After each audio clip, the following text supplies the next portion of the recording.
ये एक बहुत ही इनोवेटिव डिज़ाइन है फेंसिंग की, जिसमें बहुत ध्यान रख के बहुत अच्छा सा केयरफुली थिंकिंग थ्रू करने के बाद में ये डिज़ाइन बनी है।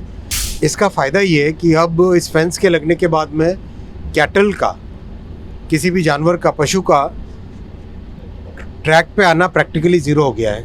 किसी भी गांव में अगर कंक्रीट की फेंसिंग करते थे, लोग उसको स्वीकारते नहीं थे क्योंकि वो गांव को एकदम प्रैक्टिकली डिवाइड कर लेता था। तो इस फेंसिंग के करने के कारण मुंबई से अहमदाबाद के रूट को 160 की स्पीड पे लाना संभव हो गया है।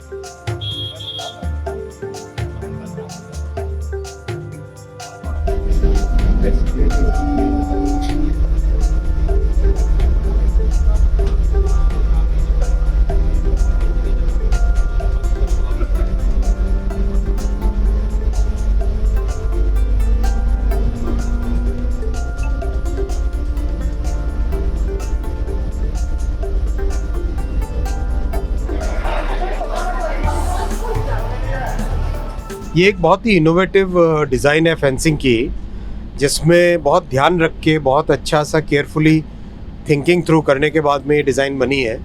इस डिज़ाइन को पूरा मुंबई से लेके अहमदाबाद तक के रूट में लगाया गया है।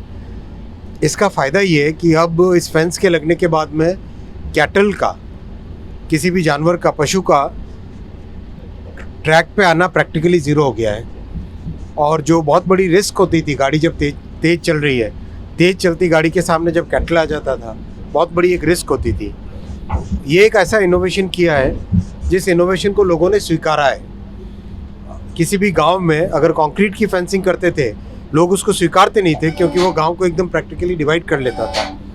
इस फेंस की डिज़ाइन को सबने स्वीकारा है और इसको और आगे लेके जाएंगे। अब इस फेंसिंग के करने के कारण मुंबई से अहमदाबाद के रूट को 160 की स्पीड पे लाना संभव हो गया है। काफ़ी काम हो गया है, ओवरहेड इलेक्ट्रिकल को चेंज किया गया है।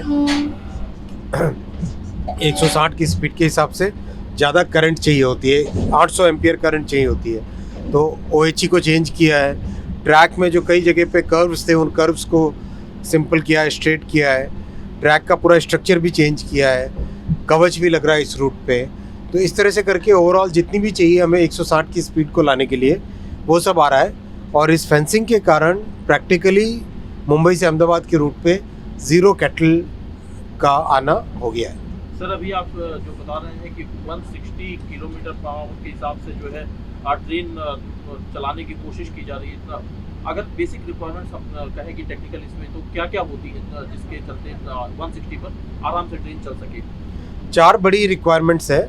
सबसे पहली रिक्वायरमेंट होती है जो ओवरहेड इलेक्ट्रिसिटी का जो वायर है, OHE की पूरी कैटनरी को चेंज करना पड़ता है क्योंकि 800 एम्पियर की करंट चाहिए होती है, तो उसमें 2x25 kV लगाना पड़ता है। दूसरा, ट्रैक का स्ट्रक्चर चेंज करना पड़ता है, स्लीपर की डेंसिटी, कॉम्पैक्ट नए, पूरा जो बैलास्ट है नया डालना पड़ता है। तीसरा, यथासंभव कर्वेचर चेंज करना पड़ता है, जहाँ पे कर्व्स है उसको सीधा करने की कोशिश करनी पड़ती है।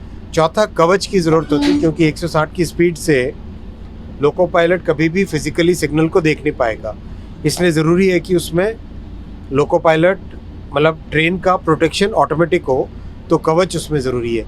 तो इस तरह से 4-5 चीज़ें हैं जिससे कि 160 पॉसिबल होता है। सर, जब वंदे भारत चलाई गई थी तो कैटल रनओवर के केसेस बहुत आए थे इस रूट पर, तो इस फेंसिंग से कितना परसेंट असर पड़ा है? 0 हो गया, 100% असर पड़ गया। तो ये दूसरे रूट पर भी इसको आप दूसरी जगह भी लगाएंगे।